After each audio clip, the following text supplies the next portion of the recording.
Would you survive it? There are no physicians waiting downstairs, no instruments laid out on clean linen, no certainty that help, if needed, could arrive in time. There is only this room, this bed, this fire banked low for the night, and the women who will come when they are sent for. The pain wakes you before the light does. Not the sharp, decisive pain that comes later, not yet, but the deep, dragging ache that has been building for days, without announcing itself as anything other than the heaviness of late pregnancy, the weight of the child pressing down, the body doing its slow preparatory work without consulting you. This morning it is different.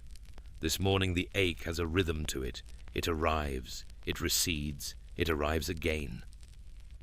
You lie still for a moment in the dark of the bed. The rushlight on the shelf has burned down to almost nothing, the small flame wavering in the draught from the window shutter, and by its last light you can see the shape of the room. The low ceiling, the beams, the hanging herbs above the hearth whose smell is always present, but sharpens somehow in the early morning, the rosemary and the dried lavender, and the more complicated smell of the wormwood that was hung there last autumn. The fire has been banked for the night, and is a dull red pulse in the hearth, and the room is cold in the way of early morning rooms in early spring, when the days have begun to soften, but the nights have not yet been persuaded. You know what this morning is. You have known for weeks, in the way that the body knows things before the mind is ready to name them.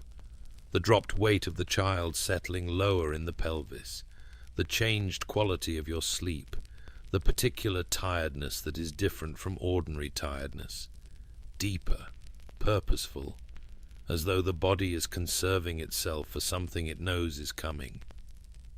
Your mother told you what to watch for. Her mother told her. The knowledge of when it is beginning lives in women's bodies and women's memories, and has been passed between them in low voices and practical instruction since before anyone can remember. The knowledge of this specific threshold, the difference between the false promises of late pregnancy and the real beginning, the cramping that is not yet labor, the pressure that is the body preparing and not yet the body working. And this, the contraction that arrives with intention, that has a rhythm to it, that peaks and releases and returns on, a schedule that belongs to something larger than your wish for more sleep. This is the real beginning. You reach for the edge of the bed, the rough wool of the blanket beneath your hands, and you sit up carefully, your body a thing of enormous, delicate weight, and you breathe through the wave of the contraction as it peaks and begins to ease, and in the interval after it you call out. The woman who comes first is your mother. She has been sleeping in the next room for a week. She came a week early, knowing from her own experience that the body's schedule and the midwife's calculations do not always agree, that it is better to be here waiting than to be sent for in haste. She comes through the door before you have finished calling, already dressed, already alert in the way of a person who has been half listening for this moment in their sleep, and she looks at you once and nods once and goes to the fire. The fire first. Always the fire first. She builds it up with the wood that was stacked by the hearth last night in preparation. This too was preparation, the stacking of the wood in easy reach, the water set to stand near the warmth so it would not be entirely cold by morning, the extra blankets folded on the chest, the basin and the cloths laid out on the shelf beside the drying herbs. Your household has been preparing for this morning in the small practical ways that preparation takes when the thing being prepared for is known and serious and requires everything to be in its place before it is needed. The preparation has been ongoing for weeks, in the background of ordinary life. The herbs laid by, the thread obtained and blessed, the cradle brought down from where it was stored and set near the fire, the birthing stool borrowed from the neighbor who borrowed it from the woman before her, the stool that has been in continuous use across the village for longer than anyone can say with certainty. The fire takes. The warmth begins its slow expansion into the room, and you pull the blanket around your shoulders and you breathe, and the next contraction comes. The interval between them is still long. You know this means there is time. Time to send for the midwife, time to make the room ready, time to do the things that must be done before the work properly begins. Your mother knows this too. She is already speaking quietly to your husband through the door, giving him his instructions in the low, serious tone she reserves for things that must be done correctly. Go to the midwife. Take the horse if there is a horse. Go quickly, but not so quickly that you alarm anyone. Bring her back, and then go to your brother's house and wait, because this room will not be for men today. The door closes. The sound of hoofbeats or footsteps, depending on what your household has, moving away down the lane, quickening, gone. And then it is the two of you and your mother, in the warming room, the fire building, the contractions coming in their slow rhythm, and the world outside the window going from dark to the particular grey of an early spring morning, the light arriving without drama, the birds beginning in the hedgerow beyond the garden wall, a blackbird first, as it is always a blackbird first, the long territorial song of it coming through the shutter gap with the cold air, both of them at once, the cold and the singing, the morning being entirely indifferent to what is happening in this room. You are not afraid, or you are afraid in a way that is underneath the practical present tense of the morning, a fear that you have been carrying for months and have made your accommodation with, the way you make your accommodation with all the large and uncontrollable things. You acknowledge it, you set it aside, you do the next thing. The next thing is to breathe through the contraction. The next thing after that is to drink the cup of warm ale your mother has brought you, the ale heated at the fire in the small pot, not hot but warm, the warmth of it spreading through your chest and your hands. The next thing after that is to wait for the midwife. You wait. The room warms. The contractions come and go, the rhythm of them, the rhythm of the morning itself, the body doing its ancient necessary work with the same patient regularity as the tides, as the seasons, as the bell in the church tower that will ring prime while you are in this room, and terce and sext, and all the hours that follow, indifferent to the hours of labor, indifferent to everything that is not the bell's own business. Your mother sits beside you on the edge of the bed and holds your hand when the contractions peak, and speaks to you in the low, continuous way of someone who has done this before and knows that the voice matters even when the words do not, even when what the voice is saying is simply here. I am here. This is happening, and it is right that it is happening, and you are doing what you are doing, and I am with you. The words that mean this are not always these words. Sometimes they are other words. The name of a saint spoken quietly, the beginning of an Ave, the practical instruction to breathe slower, to breathe through it. All of it is the same thing. A voice in the room, a presence, the knowledge that you are not doing this alone. You have never been doing this alone. This is the thing about childbirth in this time, in this world, that is different from many things. It is never a solitary event. The room will fill before long with the women who attend it. The midwife, your mother, possibly your neighbor from the house at the end of the lane, who has attended more births than anyone in the village, and whose presence is considered fortunate. Possibly the woman from the house on the other side, who has brought a particular thread blessed by the priest and knotted in the manner that is understood to ease the passage. Possibly others, depending on the hour and who hears and who comes. This room will be warm with women before the morning is much older, and their combined knowledge, the formal knowledge of the midwife and the accumulated practical knowledge of the others, the things they have seen and done and passed between them, will be present in this room with you, available, applied. The midwife arrives. You hear her before you see her, the sound of the door, the sound of her voice in the passage speaking briefly to whoever let her in, and then she is here, setting down her bag, moving to the fire first to warm her hands.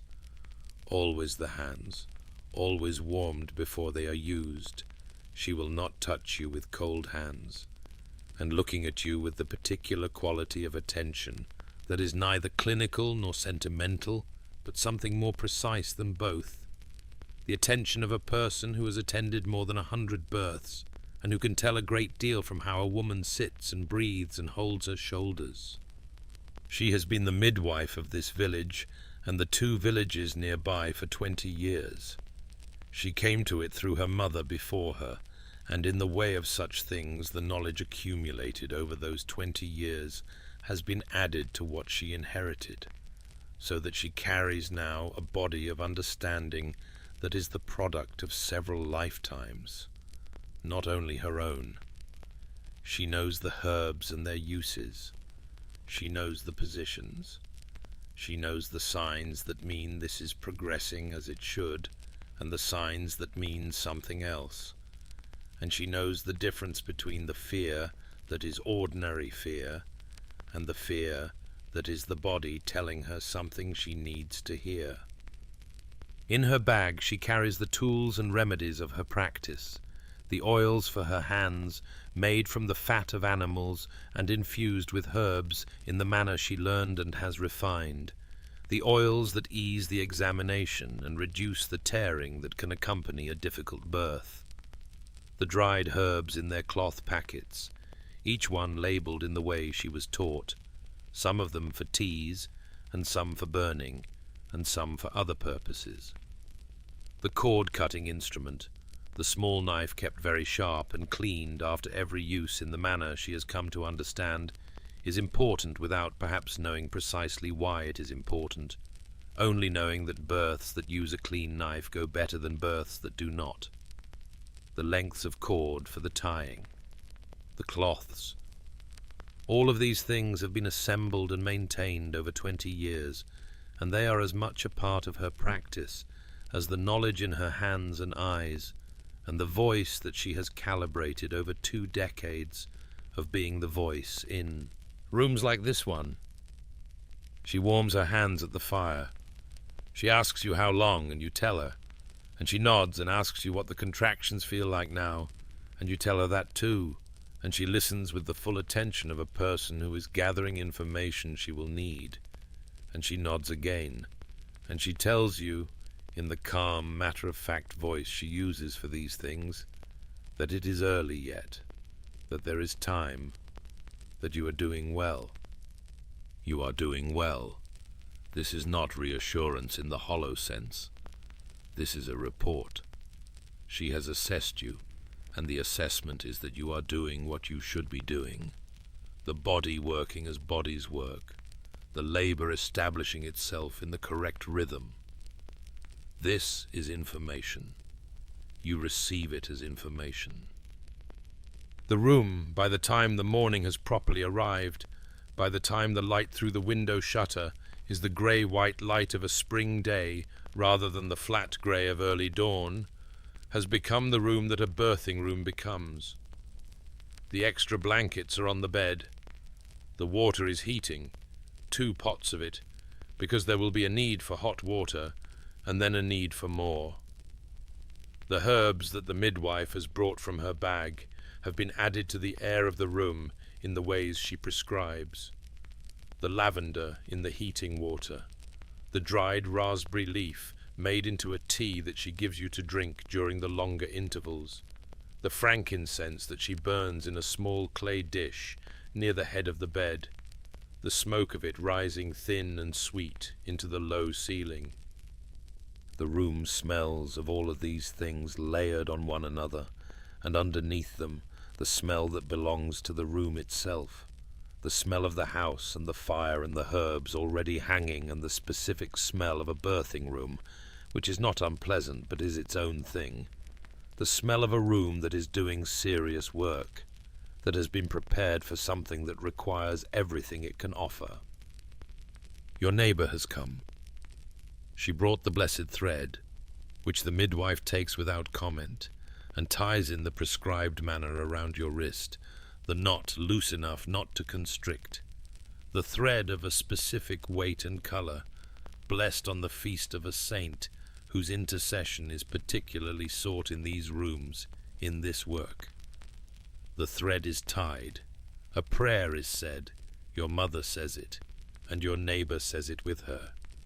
And the midwife does not say it, but does not say it either, her silence a kind of included attention. The prayer addresses the saint, and through the saint addresses what is beyond the saint, and asks for the things that are asked for here: safe passage, strong body, the child alive, the mother alive, the morning arriving on the other side of this with both of them in it. This prayer has been said in rooms like this room for as long as rooms like this have existed. The specific words change across time and across the village and across what saint is being addressed. But the asking is the same asking, the human voice directed upward from a specific room in a specific moment of need, asking for the thing that cannot be guaranteed, the thing that is in other hands entirely, the thing that prayer addresses because there is nothing else that can reach it. You drink the raspberry leaf tea. The contraction comes and you breathe through it, your mother's hand in yours. The morning passes. This is one of the things that no one tells you about, or that the telling doesn't prepare you for: the duration. The labor of a first child, or the labor of a child who is not a first child, but has decided to take its time regardless, is long. It is hours. The contractions that began in the grey dark of early morning are still coming in the full light of mid-morning, stronger now.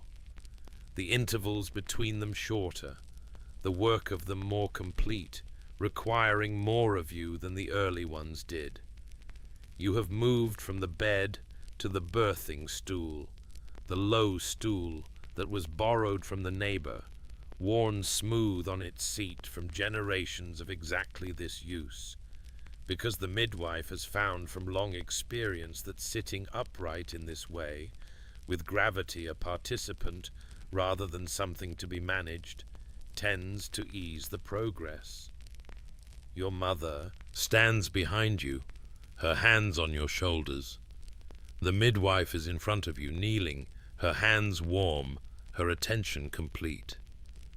There is a rhythm to a long labor that the hours inside it do not reveal, but that the experienced attendants can see from outside. The way the contractions come and the way the intervals go, the quality of the progression, the signs that say this is advancing correctly, and the signs that would say something different. The midwife reads these signs continuously, not with visible intensity. She does not alarm, does not narrate her observations, does not give the room the impression of a crisis that is not occurring, but with the constant quiet attentiveness of a person who is always checking, always updating her assessment, always ready to change what she does based on what she sees. Between the contractions you close your eyes. What you are doing in these intervals is not resting exactly, The body is not available for rest. The work is ongoing in the intervals between the peaks as much as during them, but something closer to gathering, collecting what you have, what remains, saving it for the next wave. The other women in the room understand this. The room in the intervals between contractions has a different quality from the room during them. Quieter, attendant, the whole gathered attention of everyone in it, turned toward you in a way that asks nothing and offers presence. You grip the rope that has been tied to the bedpost for exactly this purpose. The rope is a practical provision, something to hold and pull against when the body requires a counterforce, something that gives the hands something to do while the larger forces do their work. It has been used before. This rope, or one like it, has been tied to this bedpost, or one like it in this village for generations, provisioned and ready, taken down and put away and provisioned again, the knowledge of its usefulness passed along with everything else. The rope is worn where it is gripped, not just by this morning, but by all the mornings before this one. The smooth places in the fibre made by the hands of women who held it through their own long hours in this room and rooms like it. You hold the rope. The contractions have become something different from what they were in the early morning. They are no longer the polite precursor, the rhythmic announcement of what is coming. They are themselves. They are the thing itself, each one a full engagement of the body's total capacity, the kind of work that leaves no room for anything else while it is happening. No room for the thoughts that have been running underneath all morning. No room for the fear that has been sitting in its corner. No room for anything except the breathing and the rope and the voice of the midwife telling you what to do and when, in the low, clear way she has that cuts through the physical noise of the moment and arrives exactly where it needs to arrive. There are also moments in the hardest part of the long labor when what the midwife gives you is not instruction but something else. Her hand, held still on your knee, the weight of it there, the warmth of it there, the simple fact of another person's hand as a kind of anchor, the world reduced to the rope and the hand and the voice and the fire and the breathing. You breathe. The room is very warm now, the fire well built for this, the air close and heated, and smelling of all the things it smells of, and somewhere inside all of that heat and effort, and the sound of your own breath, and the voices of the women around you and the rope in your hands. The thing that has been building since the dark of the early morning arrives. The child arrives.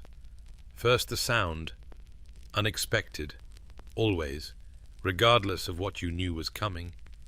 Always the first sound cuts through everything else in the room. The first cry of a voice that has never been heard before, has never existed before. Arriving now in this room at this fire on this particular morning, with the full indignant force of something that has just discovered it has lungs and intends to use them. And then the weight. The specific real weight of a body placed in your arms, wrapped already in the cloth your mother was holding ready. The face of the child, red, creased, furious in the way of the newly arrived, turned toward you, the eyes not yet open, the mouth open, the sound still coming. The midwife is speaking. Your mother is speaking. Your neighbor is speaking. All of them saying different things that are all the same thing. It is done. The child is here. The child is alive. You are both here. You are both alive. It is done. You hold the child. The fire breathes. The room, which has been in motion all morning, arrives at a kind of stillness that is not the stillness of inactivity, but the stillness of completion, the way the air goes still after a storm. the energy not gone but resting, the room holding what it has accomplished. You hold the child and you breathe. The first hours after the birth have their own quality of time. Not the urgent, compressed time of the labor, where each contraction was its own small eternity, and the intervals between them barely existed. This is different. Expanded, slow, the room settling around you into something that is neither celebration nor rest, but a third thing, a particular aftermath, the world recalibrating itself around what has just happened. The fire burns. The women move quietly. The child, in your arms, or in the cradle your mother has brought closer to the warmth, makes the small sounds of a child in its first hours, not the full cry of the arrival that has subsided, but something smaller and more exploratory, the sound of something discovering its own capacity for sound. You are very tired, not the tired of ordinary exhaustion, not the tiredness of a long day's work, but something that goes to a different depth, the tiredness of a body that has spent everything it had on a single purpose and is now assessing what remains. What remains is considerable. You are alive, the child is alive, the body is whole, but it needs to be acknowledged, this used-up quality, the way every muscle has been recruited and the energy of the morning has been burned completely through. You lie back against the pillow your mother has adjusted behind you, and you breathe, and you feel the tiredness, the way you feel a landscape. It has features, depth, a quality of presence that demands to be simply accepted rather than solved. The midwife is still working. The birth does not end with the birth. There is the afterbirth, which must come cleanly and completely, and the midwife attends to this with the same focused, practical care she has brought to everything else, because she has seen what happens when this does not go well, and the knowledge of those occasions lives in her hands and her attention in a way that makes her thorough. She checks and checks again, and when she is satisfied she nods to herself in the way that experienced people nod when a thing has gone as it should, privately, without requiring acknowledgement. She checks you. This too is careful, attentive, unhurried. She is looking for the signs she knows to look for, the bleeding that is ordinary and the bleeding that is not, the color, the quantity, the quality of it, the signs that tell her whether what happened here this morning will have consequences that extend beyond this morning, or whether the body has done its work cleanly and can be trusted to begin its own recovery. This knowledge, too, is hard-won and precise, and lives in her hands and eyes more than in any set of instructions she was given, though she was given instructions. Her mother gave them to her, and before that her mother's teacher gave them to her mother, the knowledge descending through the women who held it, and extended it, and corrected it with every birth they attended. She tells you that you are well. Again, not reassurance, a report. She has assessed, and she is telling you what the assessment found in the same calm, matter-of-fact voice that has been your anchor through the whole of the morning, the voice that carries no drama, that treats every development as a thing to be understood and responded to, and not as a thing to be felt loudly about, because this room has no use for feeling loudly about anything, everything that happens here being managed with the full steadiness of people who know what they are doing. The child is examined. This is done with great care and with the specific attention of the midwife who has examined many children in their first minutes and knows what she is looking for. The limbs, the color, the breathing, the heartbeat felt at the neck with 2 fingers, the eyes when they open, the mouth, the fingers counted, the whole small body assessed for the signs that it has arrived as it should have, whole, functional, ready for the world that is waiting for it outside this warm room. It has.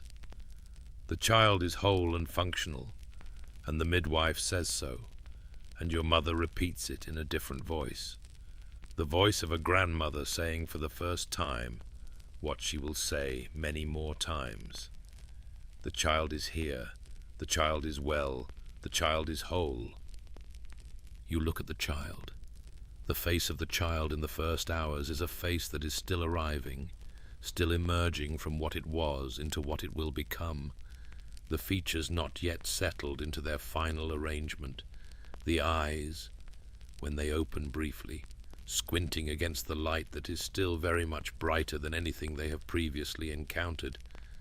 The eyes a dark, indeterminate color that will change, probably, over the weeks ahead. The hands, unclenched now, are the hands of someone who has never had occasion to use them before, and is encountering the air and the cloth around them with a vague exploratory quality, the fingers spreading and closing, the whole body occasionally startled by its own existence, a small involuntary flinch at a sound or a change in position that expresses the complete newness of everything. You know this face. You have not seen it before, cannot have seen it, and yet the knowing is immediate and total, and unlike any other knowing. A recognition without prior acquaintance, that is perhaps the most complete thing the body can produce. This absolute specific certainty about the reality and the rightness and the importance of this particular face.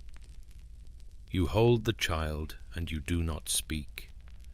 The women around you give you this. They continue their quiet work, the room being put to rights, the soiled cloths removed, the fresh ones brought, the fire maintained, the water that is needed heated, and the water that is no longer needed set aside.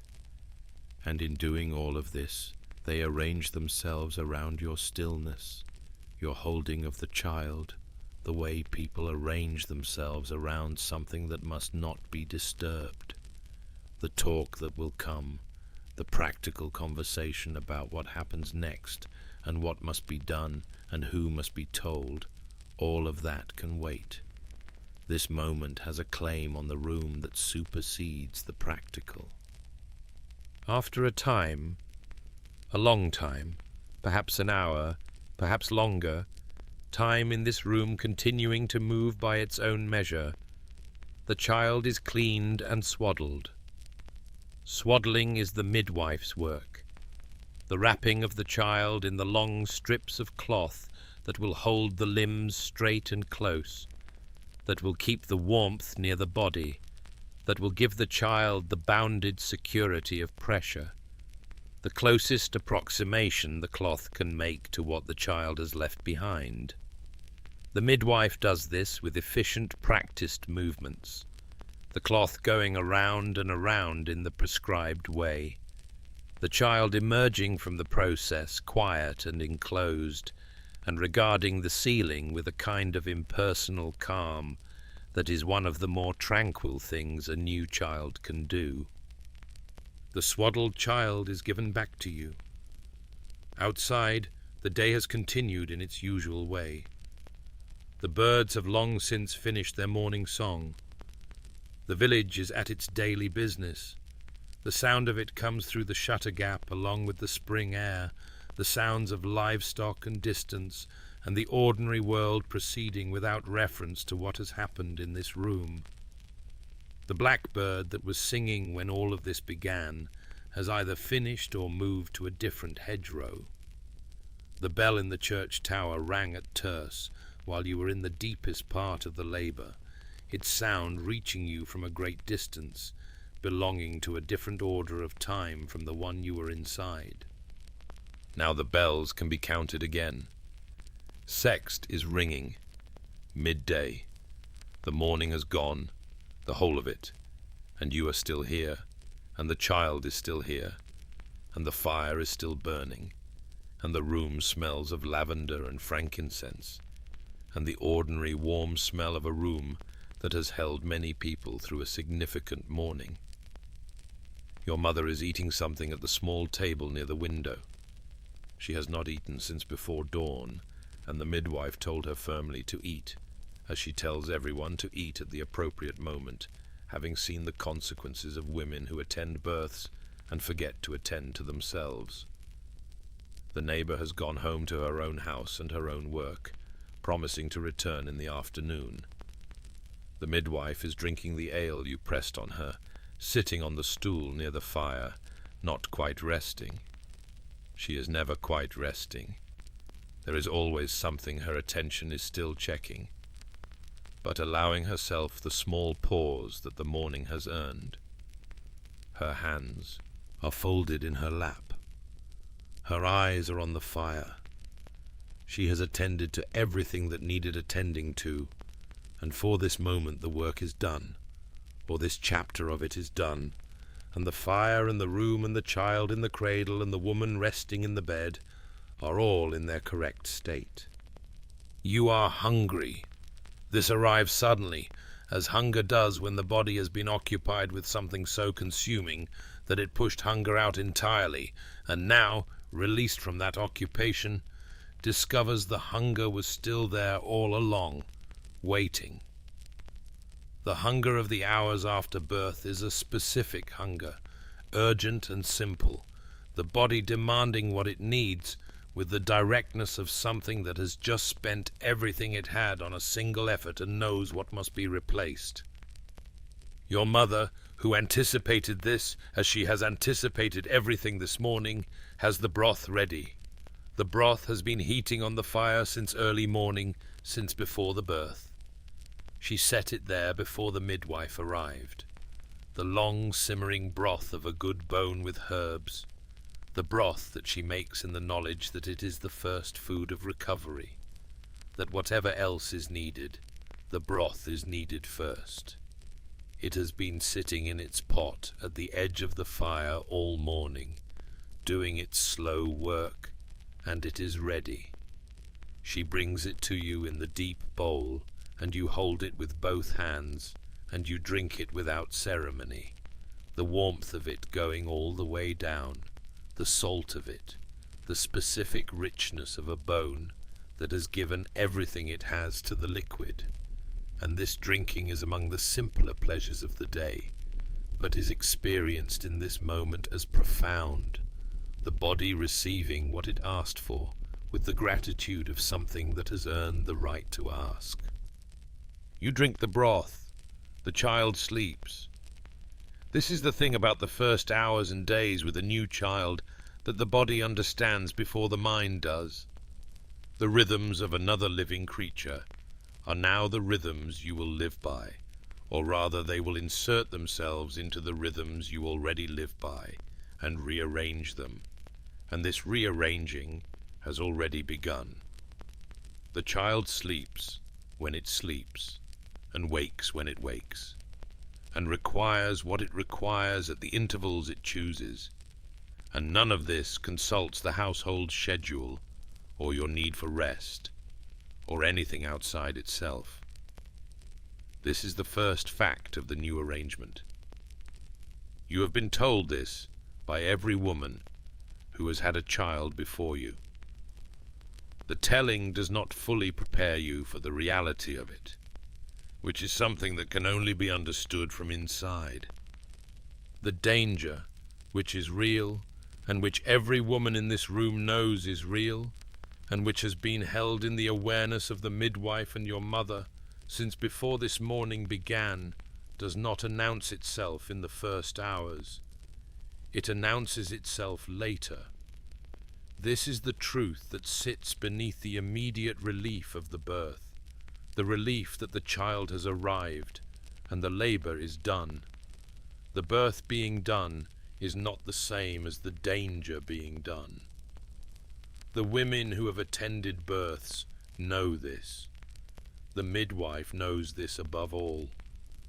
The days that follow the birth carry their own risks, different from the risks of the labor, operating on a different time scale, arriving sometimes not in hours but in days, presenting as things that begin as ordinary and become something else, something that requires attention and intervention and, if neither comes in time, sometimes becomes something that cannot be reversed.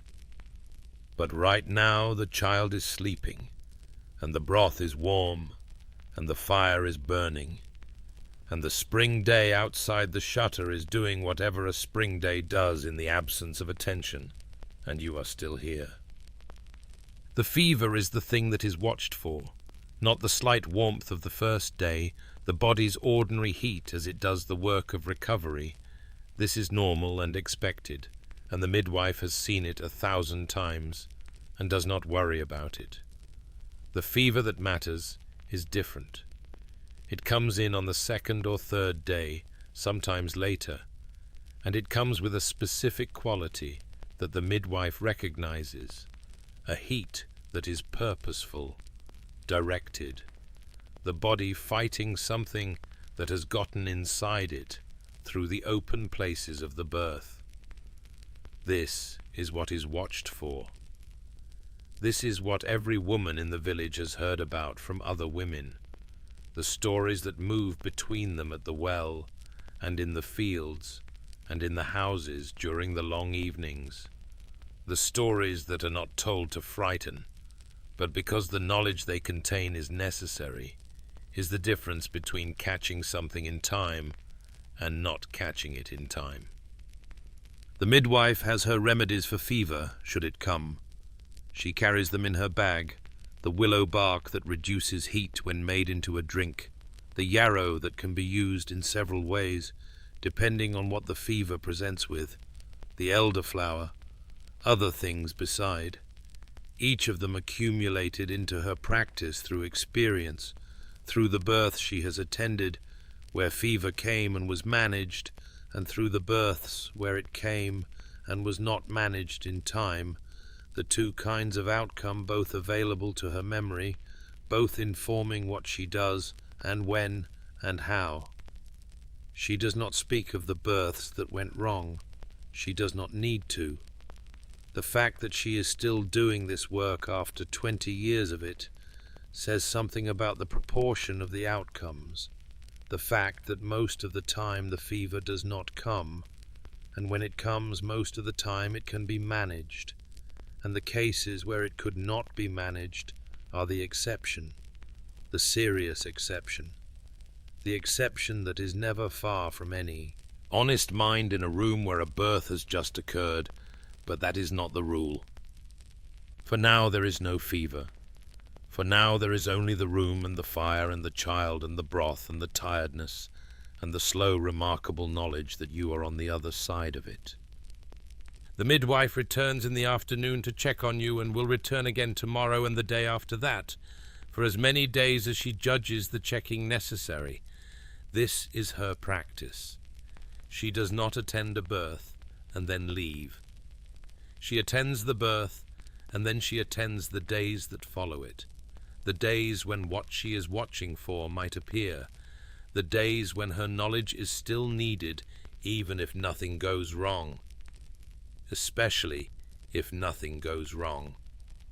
The days when nothing goes wrong are the days when her watching is the reason nothing goes wrong. She checks the bleeding again. She checks your color and your eyes and the quality of your skin. She asks you how you feel in the specific way of a person who wants a specific answer, who is not asking socially but clinically, who will hear the answer and evaluate it against what she knows. You tell her the truth, which is that you are tired and sore and very hungry, and otherwise feel as well as could be expected for someone who has done what you have just done. She nods. She checks the child,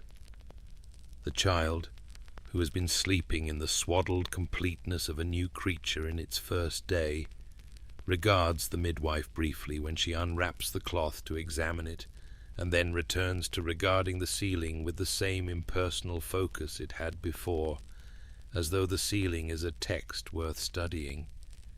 The midwife pronounces the child as she pronounced you. Well, a report. The child is well. She leaves with instructions.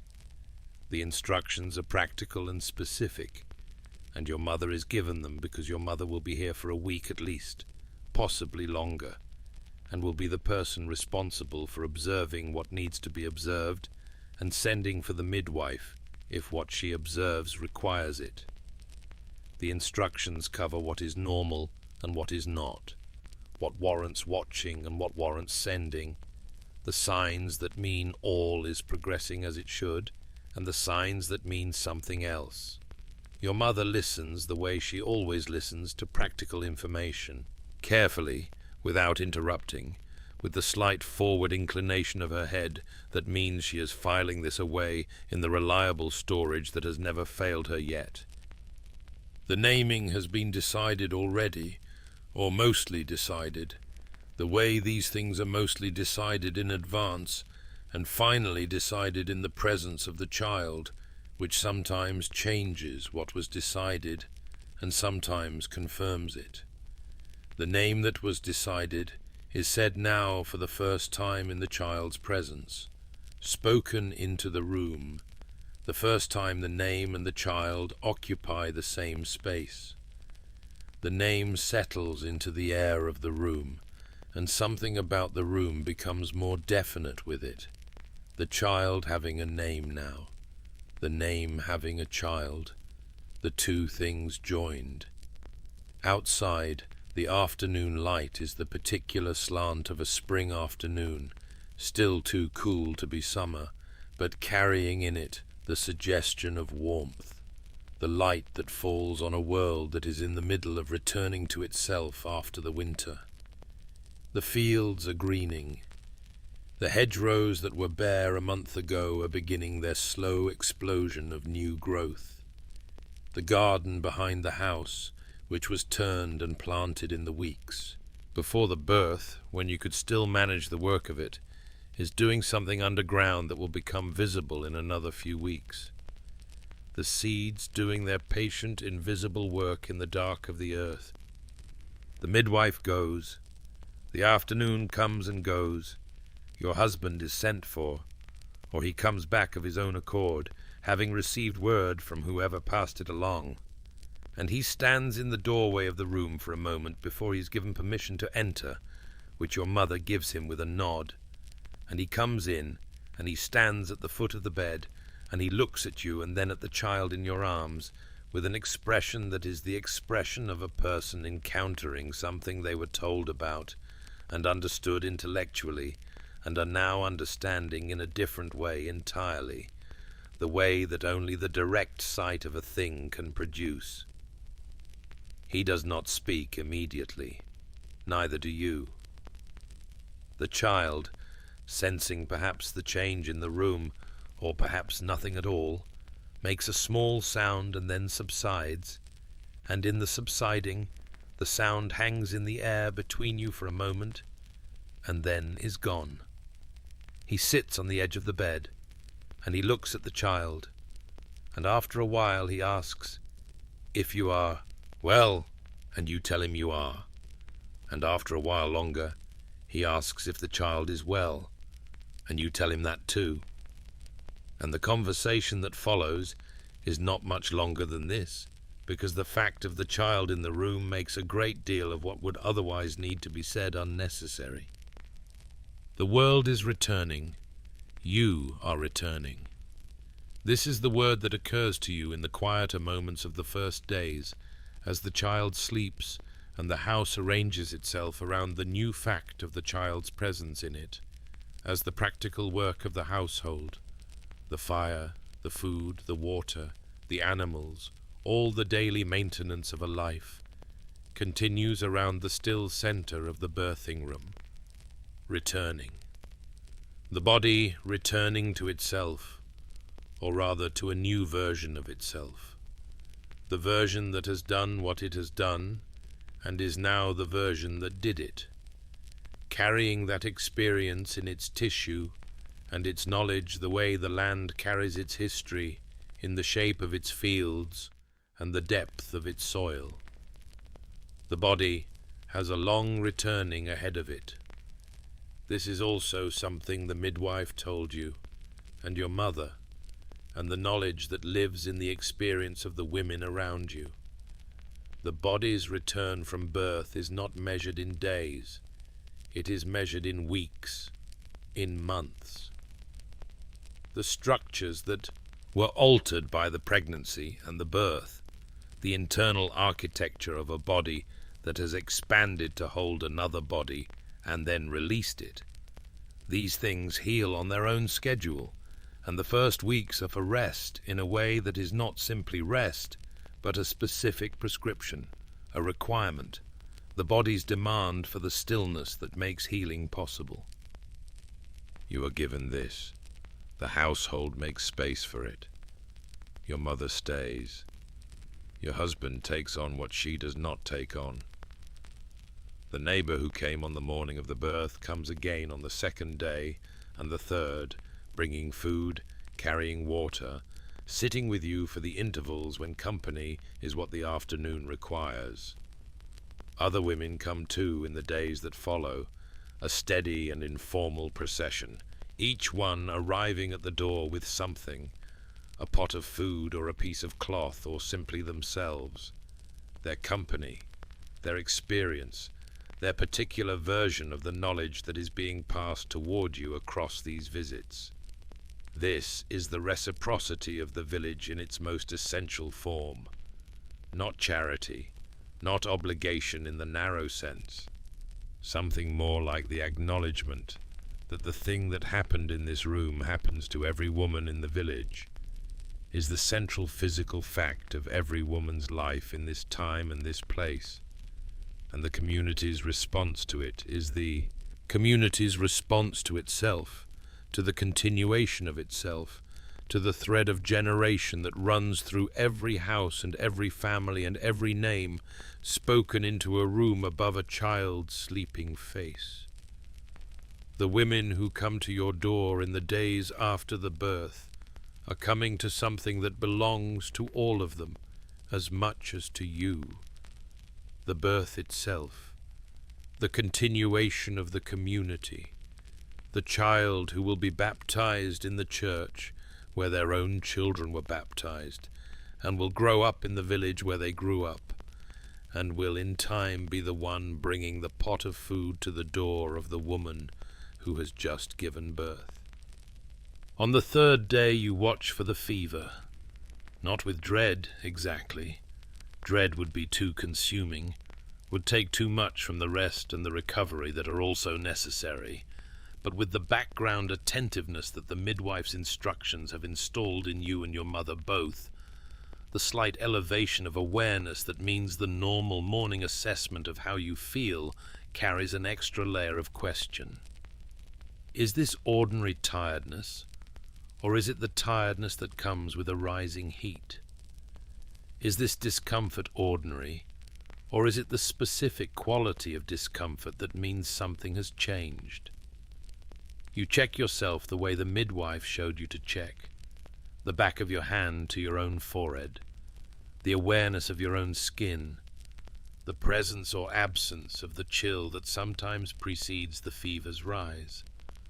The third morning, no fever. Your mother brings the broth, which she makes fresh each morning from a new bone, understanding that what the body needs in the first days of recovery is the sustained provision of warmth and nourishment in the most digestible form available. The broth is the morning's first thing, and the evening's last thing, and the afternoon's provision when hunger arrives between the larger meals. You have been eating more broth in the past 3 days than in any 3 days you can remember, and the body receives it each time with the same gratitude. The body's appetite during recovery having a clarity and a consistency that ordinary hunger does not. The body knowing exactly what it needs and communicating this without ambiguity. The fourth morning, no fever.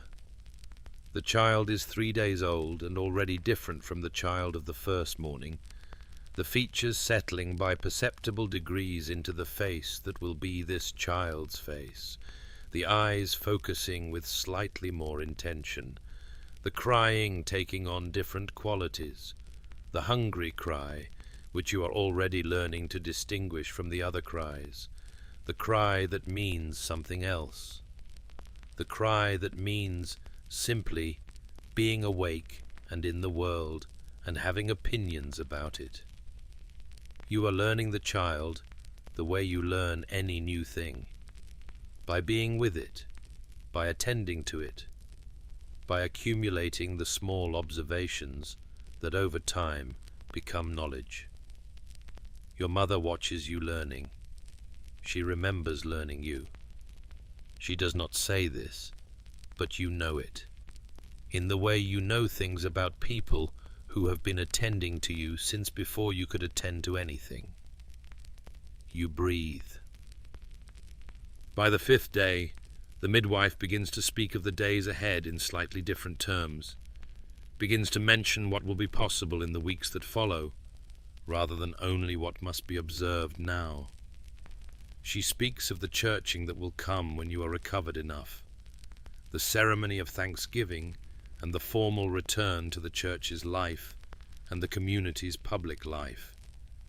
And in speaking of it, she is telling you that the worst of the watch is over, that what the days immediately after the birth can bring has not been brought, that the body is doing what recovering bodies do when they are given the chance to do it. You understand. The child, in 5 days, has become a specific person in a way that the child of the first hour was not yet.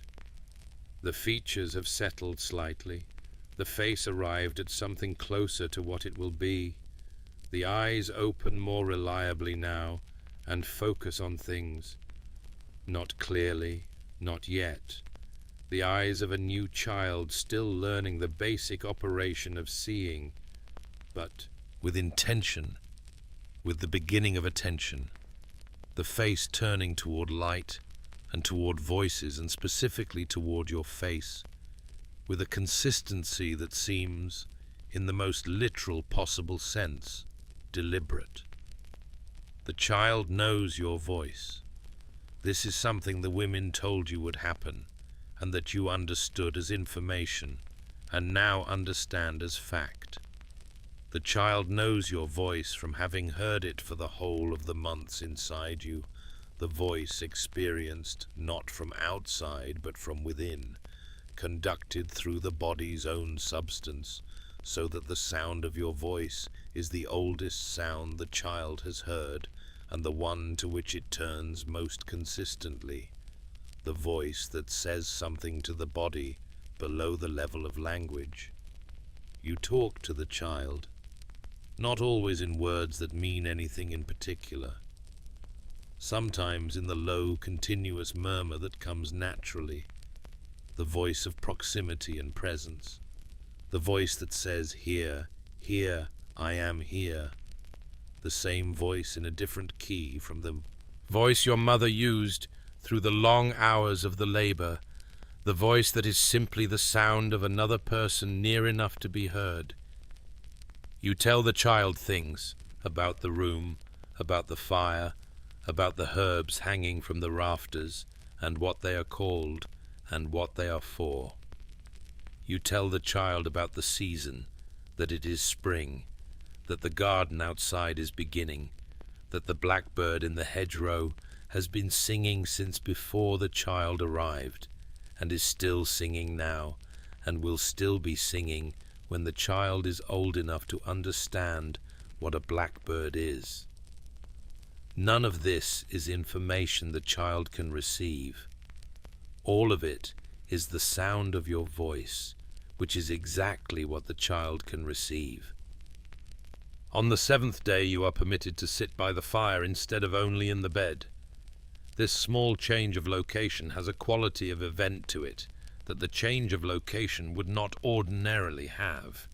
because the distance between the bed and the fire is a distance the body of the week before the birth could have covered in 3 steps and thought nothing of, and the body of today covers it carefully, aware of each step, the soreness still present though diminished, the tiredness still present though changing in its character. The fire, when you reach it, when you lower yourself onto the stool and feel the warmth of it on your face and hands, is the best fire you have sat at in a long time. Not because it is different from the fire you have sat at every day of your life, because you are different. The fire is the fire. You are the person who has done what you have done and is sitting here with the child in your arms at the fire in the spring that is advancing outside the window, with the reliable indifference of spring to everything that has happened inside this room. The days are longer, the light is better.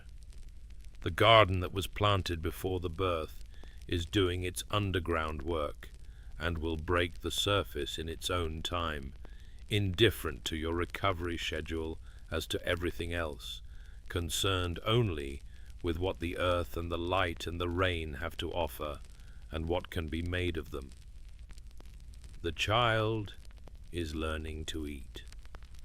This too is work, though not the work you had this morning, and the child approaches it with the same impersonal, purposeful focus it brings to everything, the same quality of an entity for whom every experience is new and must be met entirely without precedent, without the benefit of having done anything before. You are learning too, in parallel, the specific knowledge of feeding a child, which is knowledge that lives in the body and accumulates through doing, that the first attempts don't have, and the 100th attempts will, the knowledge that passes between a mother and child in the space of days and weeks, until what was effortful becomes fluent and what was uncertain becomes reliable. Your mother watches. She corrects when correction is useful and says nothing when nothing needs to be said, which is often, because most of what is happening does not need correction, only the experience of its own accumulation. She is doing what she has always done, being present in a way that is available without being intrusive, that offers what it has without requiring that it be received in any particular way. On the 9th day, the midwife declares herself satisfied.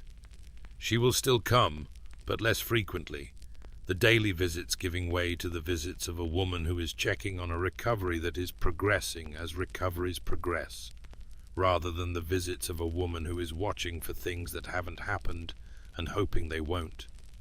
The shift is subtle but real, and you feel it. The slight loosening of the vigilance that has been the atmosphere of the room since the birth. The room returning to something more like its ordinary self. The extraordinary weeks of its recent use beginning to recede. The herbs that were burned in the small dish near the bed are put away. The extra blankets go back to the chest.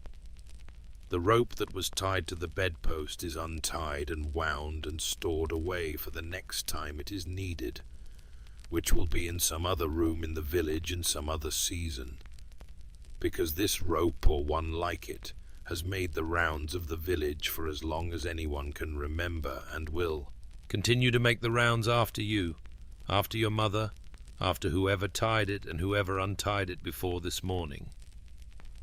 The room becomes the room again, not unmarked by what happened in it. Rooms are marked by what happens in them in ways that are not visible but are present. The way a field is marked by the seasons of cultivation that have moved through it.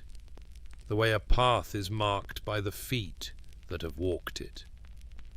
This room has held a birth, has been the room where a person arrived, and it is still that room, even as it returns to its ordinary function, even as the fire becomes The fire it was before this, and the bed becomes the bed it was before this.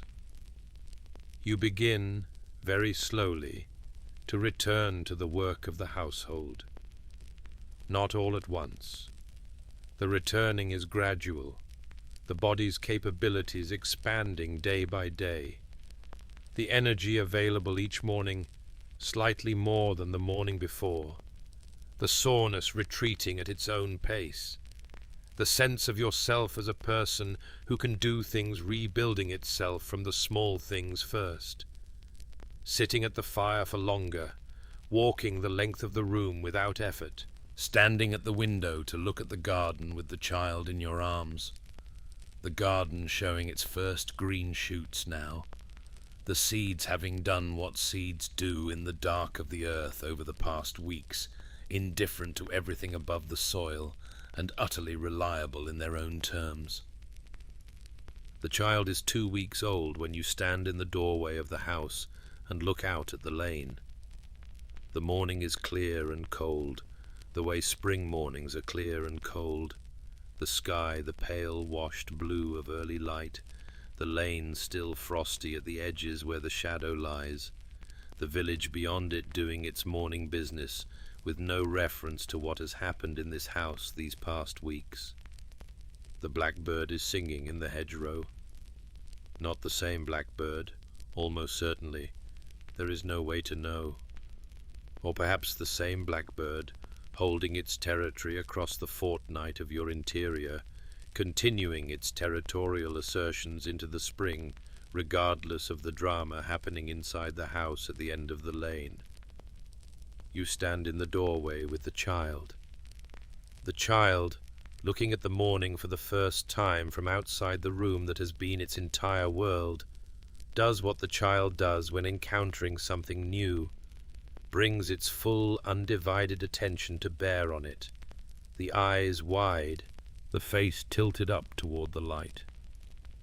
The light on the child's face is the light of a clear spring morning, and it falls on features that are becoming, day by day, more themselves. The face that will be the child's face for the rest of its life, arriving gradually in the place where the arriving face of the newborn was. You watch the child look at the light. The morning proceeds. The sounds of the village, the ordinary sounds of people doing what people do in the morning, reach you at the doorway, and the child's head turns slightly at each new one, cataloguing, attending, the whole enormous world presenting itself all at once, and the child receiving it with the complete openness of something that has no prior information to filter it through. You hold the child. The lane is cold and bright. The blackbird sings. The churching will come. The formal return to the church. The ceremony of thanksgiving and of the mother's official re-entry into the community's life. The priest's blessing. The neighbors gathered. The candle carried to the altar. You will walk to the church in the company of the women who have attended you through these weeks, and the priest will say the prayers that have been said over the women of this parish for as long as there has been a priest and a parish, and the candle you carry will represent the light that you are giving back to the community after the weeks of confinement, the life that has been sustained in the private room returning to the public world. The churching is a threshold, a door opened formally between the inside and the outside, the room and the world, the birth and the life that follows it. This is still ahead, the weeks of the recovery completing themselves first before that. Ceremony is appropriate, but it is coming. The returning has a direction, and that direction is forward, out of the room, and back into the world that was always there, that continued while you were inside, that has been patient in its waiting. The village will see the child soon. The priest will come to the house this week to begin the preparations for the baptism. which is its own ceremony, its own occasion, the child's entry into the life of the community's faith, and the formal giving of the name that was spoken into the room on the first evening, the name now to be spoken in the church with the priest and the water, and the candle and the witnesses, the name becoming public, the child becoming named in the way that makes the name real in the community's life, and not only in the households. All of that is coming. For now, the doorway, the cold morning, the light, the child looking at the world with the undivided attention that only the newly arrived can bring to it, the attention of something that has no memory of mornings, for whom this particular morning is the first morning that has ever been outside a room. You stay in the doorway for a long time. The village goes about its business. The frost melts from the lane. The blackbird finishes one song and begins another, the repertoire apparently inexhaustible, the spring apparently in agreement with this assessment. You watch the child watch the morning. The tiredness is still there, underneath everything, the deep kind that doesn't lift in a day or a week, but that carries its own information, the information of what the body has done, the record of it, the evidence that something real occurred in that room, something that required everything and gave everything back in a different form. The child in your arms is the different form. The life that continues on the other side of the birth is the different form. The morning with the light on it, the lane, the frost, the blackbird, all of it is the different form. Everything that follows is the different form. You carry the child back inside, into the warmth of the fire, into the room that is the room again, but is also still the room where the child arrived, where the women gathered, where the rope was tied to the bedpost and the herbs were burned, and the midwife's voice was the anchor, and the morning was very long, and the child came. You set the child in the cradle. The fire is good. The room is warm. The morning comes through the shutter gap, the light of it finding the dust in the air and making it visible, the small motes moving in the current of warmth from the fire, the air of the room alive with the light in a way that is beautiful in the way of ordinary things that don't require anything but looking. You sit beside the cradle. The child's eyes are closing. The world outside the window is doing what it does in spring, returning, insisting, growing back toward itself with the patient relentlessness of something that has been doing this since before this house was built, and will be doing it long after this morning is unreachable in memory. But this morning is here now, and the child is here, and the fire is here, and the light is here, and all of it is simply what it is. The ordinary morning after the extraordinary, the world going on in the way it goes on, carrying you with it. The child sleeps, the fire breathes, the morning holds its light against the window, the spring on the other side of the shutter doing its patient work, the world filling back in the way it always fills back in, the birds and the frost and the lane and the greening field and the everything of it. You breathe,